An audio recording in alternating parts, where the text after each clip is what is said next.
டிஎன்பிஎஸ்சில அடிக்கடி கேட்கப்பட்ட ஒரு சிம்பிளிஃபிகேஷன் சம்ம நம்ம இப்போ சால்வ் பண்ண போறோம். இந்த சம்ல 2 நம்பர் மட்டும் திரும்ப திரும்ப வந்திருக்கு. ஸோ 893 ஏ அப்படின்னும் 786 பி அப்படின்னு வச்சுக்கலாம். இதை இப்போ அந்த கணக்கில் சப்ஸ்டியூட் பண்ணணும். சப்ஸ்டியூட் பண்ணோம்னா a plus b the whole square minus a minus b the whole square by a into b அப்படின்னு வரும். இப்போ a plus b the whole squareக்கும் a minus b the whole squareக்கும் ஃபார்முலா நமக்கு தெரியணும். இந்த ஃபார்முலாவில் இதில் நம்ம அப்ளை பண்ணோம் அப்படின்னா a square plus b square plus 2ab minus a square plus b square minus 2ab by a into b அப்படின்னு வரும்.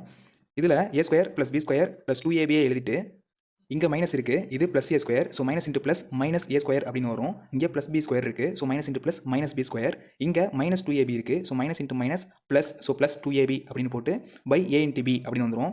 இங்கே ப்ளஸ் ஏ ஸ்கொயர் இருக்குது, இங்கே மைனஸ் ஏ ஸ்கொயர் இருக்குது, ஸோ ரெண்டும் கேன்சல் ஆயிரும். இங்கே ப்ளஸ் பி ஸ்கொயர் இருக்குது, இங்கே மைனஸ் பி ஸ்கொயர் இருக்குது, ஸோ ரெண்டும் கேன்சல் ஆயிரும். மீதி இருக்கிறது 2ab ப்ளஸ் 2ab ரெண்டையும் ப்ளஸ் பண்ணோம் அப்படின்னா 4ab by A into B அப்படின்னு வரும். ஏ இன்ட்டு பியும் கேன்சல் ஆயிடுச்சு அப்படின்னா ரிமைனிங் 4. ஸோ 4 தான் இந்த சம்மோட ஆன்சர்.